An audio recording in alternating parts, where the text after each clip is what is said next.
நல்லது பண்றதுக்கு அரசியலுக்கு வாங்கடா, கொள்ளை அடிக்கிறது கொலை பண்றதுக்கு கூட அரசியலுக்கு. ஓடி விளையாடு ஓய்ந்திருக்கலாகாது.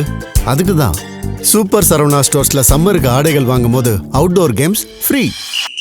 ஓடு ஆடு விளையாடு. சூப்பர் சரவணா ஸ்டோர்ஸ் சம்மர் கோடையை கொண்டாடலாம். அந்த ஸ்பீச்சில் வந்து சில இடங்களில் முன்னேற்றம் இருக்குது, சில இடங்களில் வந்து ரொம்ப நெய்வா வழக்கம் போல் இவங்கள மாதிரியே திமுக அண்ணா திமுக மாதிரியே தான் அது இருக்குது. காலையில் அவர் இந்த டீலிமிட்டேஷன் தொகுதி மறுவரையை பற்றி பேசியிருக்காரு. அது கண்டனத்துக்குரியதுன்னு இருக்காரு, வரவேற்கத்தக்கது. ஆனால் அதை இன்றைக்கி மொத்தமாக கையில் குத்தகைக்கு எடுத்துக்கிட்டு பேசுகிறது திமுக தான். அதில் அந்த இடத்துல விஜய் பேசும்பொழுது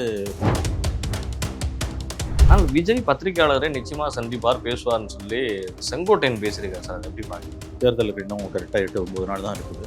எப்போ சந்திப்பார்னு என்னன்னு சொல்லலை. டீலிமிட்டேஷன் கண்டிப்பாக அது வந்து தென் மாநிலங்கள் வந்து பாதிக்கப்படுவது என்பது உகந்ததல்ல. நாம் அதை ஏற்றுக்கொள்ள முடியாது, நிச்சயமாக ஏற்றுக்கொள்ள முடியாது. தேர்தல் 29ஆம் தேதி பெங்கால் எலெக்ஷன் முடிஞ்ச பிறகு 30ஆம் தேதி கூட அந்த டீலிமிட்டேஷன் வச்சிருக்கு. ஏன் மோடி கவர்மெண்ட் இப்படி வந்து புத்தி கட்டு போய் இது அலையுதுன்னு தெரியல. 2 மாநிலங்கள்லையும் வந்து திமுகவுக்கு இங்கேயும் அங்கே மம்தா பானர்ஜிக்கும் பெரிய வாய்ப்பை வந்து மோடி அரசு தாம்பாளத்தில் வச்சு கொடுத்துட்டு டபுள் ஆகுன்றாங்க. 40 சீட் 60 சீட் ஆகுன்றாங்க. ஆனால் கிடையாது, 46 தான் நமக்கு கிடைக்கும். ஆனால் யூபிக்கு வந்து 80 இருக்கிறது, 120 இல்லை 140 வரைக்கும் போகுன்றாரு. அதே மாதிரி தென் மாநிலங்களை தவிர்த்து வடகிழக்கு கிழக்கு மாநிலங்களும் பெங்கால் கூட பாதிக்கப்படுன்றதையும் சிதம்பரம் தான் ரொம்ப துல்லியமாக சொல்லியிருக்காரு. இது ஒரு சதி. 67 மக்களவை உறுப்பினர்கள் அந்த சபைக்கு மக்களவை கூட்டத்துக்கு வரக்கூடாது என்பதற்காக ஏப்ரல் 16, 17, 18 என்ற நாள் குறித்திருக்கிறார்கள். இதுல பெரிய பேராபத்துகள் இருக்கின்றன. 840 சீட் அப்படின்னா 420 சீட்டு வாங்குறவங்களுக்கு மெஜாரிட்டின்னும் போது அவங்க ஈஸியாக 420 எடுத்துருவாங்க.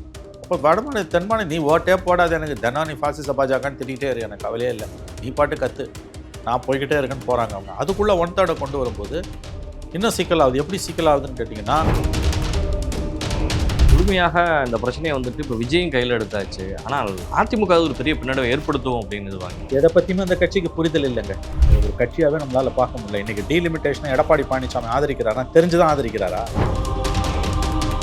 அதுக்கு விளைவுகள் என்னன்னு அவருக்கு தெரியும். இதுக்கு பேசாமல் பிஜேபியோட ஒரு கட்சியை மெர்ஜ் பண்ணிட்டு போயிடலாம். எப்படிங்க டீலிமிட்டேஷனை நீ ஆதரிக்க முடியும் இந்த ப்ராசஸில்? இன்னைக்கு இருக்க நிலைமையில எடப்பாடி பழனிசாமி இதை ஆதரிப்பது என்பது பச்சை துரோகம், தமிழ்நாட்டுக்கு செய்யக்கூடிய துரோகம் தான் நான் இதை பார்க்குறேன்.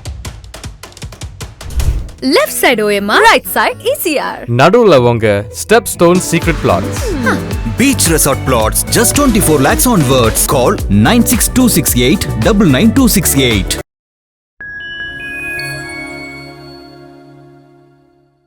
ஃபைன் டைம் மீடியாவோட ஒரு ஸ்பெஷல் இன்டர்வியூல சிறப்படைப்பாளராக தமிழ்நாட்டினுடைய ஒரு மூத்த ஊடகவியாளர் மணிசார் அவர்கள் இணைந்துள்ளார். சமகால அரசியல்களுக்கு வித்தப்படுவது கேள்வி முன்னிக்கின்றோம். வருங்க நிகழ்ச்சிகள் சொல்லுவோம். வணக்கம் சார். வணக்கம்.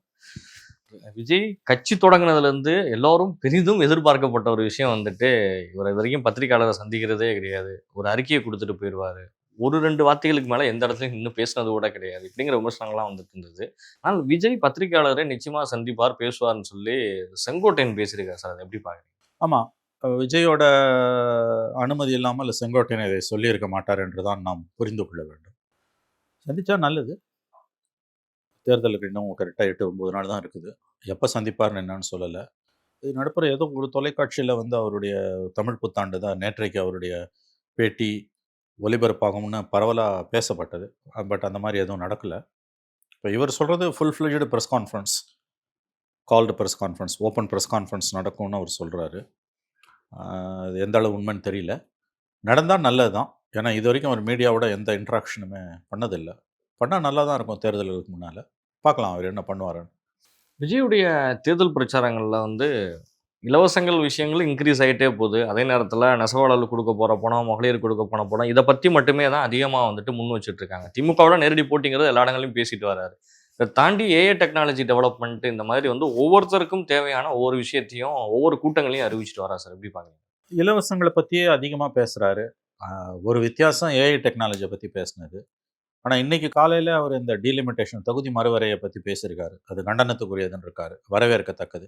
ஏன்னா அதை இன்றைக்கி மொத்தமாக கையில் குத்தகைக்கு எடுத்துக்கிட்டு பேசுகிறது திமுக தான்.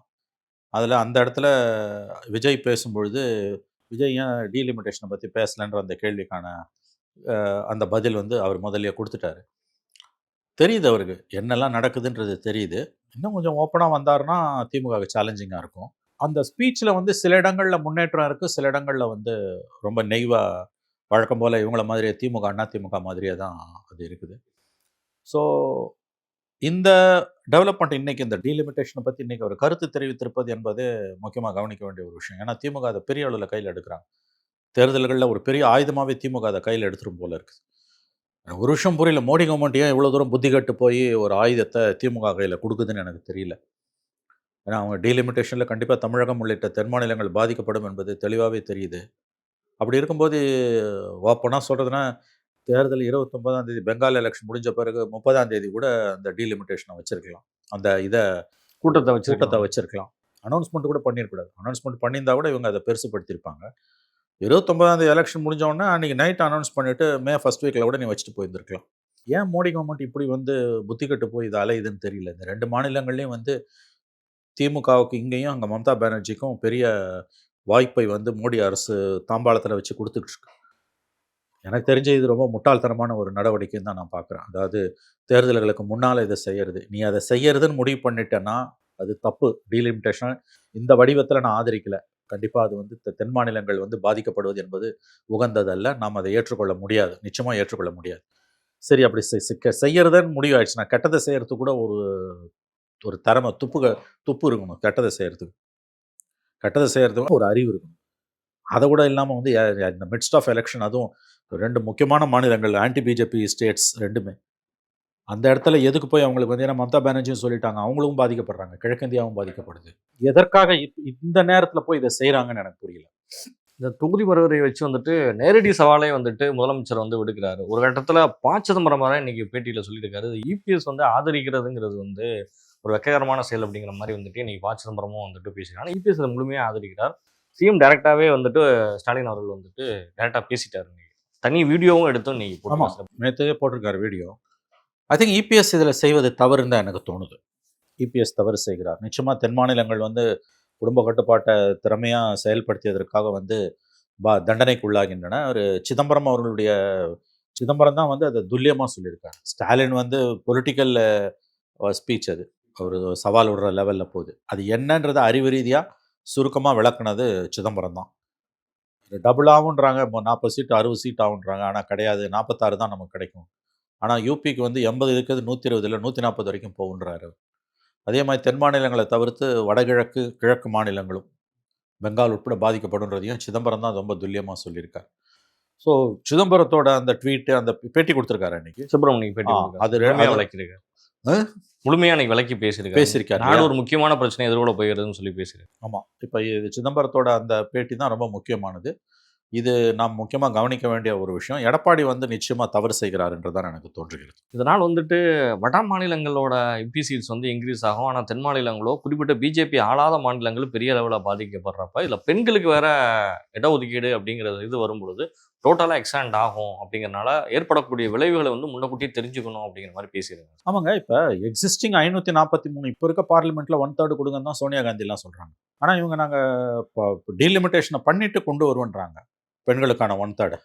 இதில் இன்னொரு முக்கியமான விஷயம், நீங்கள் சென்சஸை எடுத்த பிறகு தான் டீலிமிட்டேஷன் பண்ணணும். டீலிமிட்டேஷன் பண்ண பிறகு தான் 1/3 வரணும். சென்சஸை நான் எடுக்காமல் 2011 சென்சஸில் எப்படி நீ வந்து டீலிமிட்டேஷன் பண்ணுவேன்?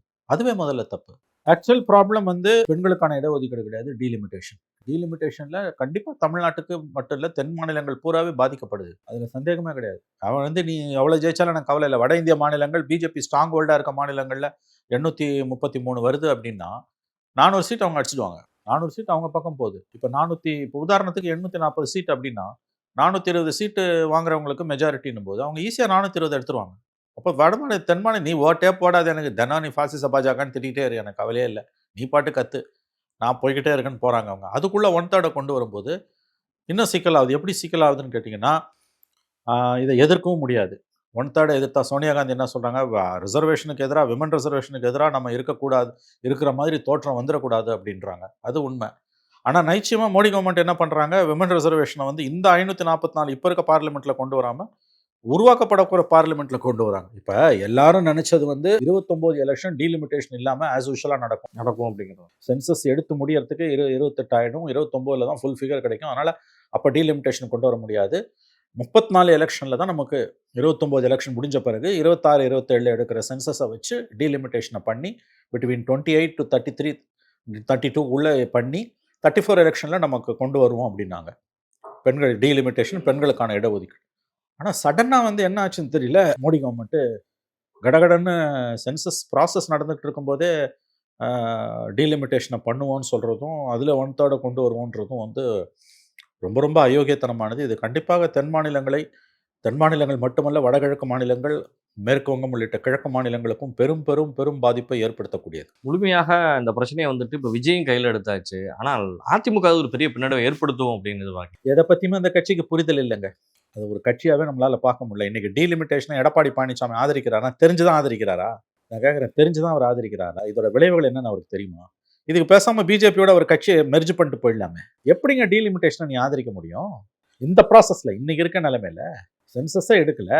கண்டிப்பாக நம்முடைய இடங்கள் வந்து இன்னொன்றுங்க, இப்போ நமக்கு 40 வந்து 60 ஆகிறதுக்கும் 80 120 ஆகிறதுக்கும் அடிப்படையில் வித்தியாசம் இருக்குது. இது யானைப்படுத்தா குதிரை மட்டன்ற கதை. 10,000 ரூபாய் சம்பளம் வாங்குறவனுக்கு 12,000 ரூபாய் கொடுக்கறதுக்கும் 1 லட்ச ரூபாய் சம்பளம் வாங்குறவனுக்கு வந்து 1,4 லட்சம் கொடுக்கறதுக்கும் வித்தியாசம் இருக்குது இல்லையா?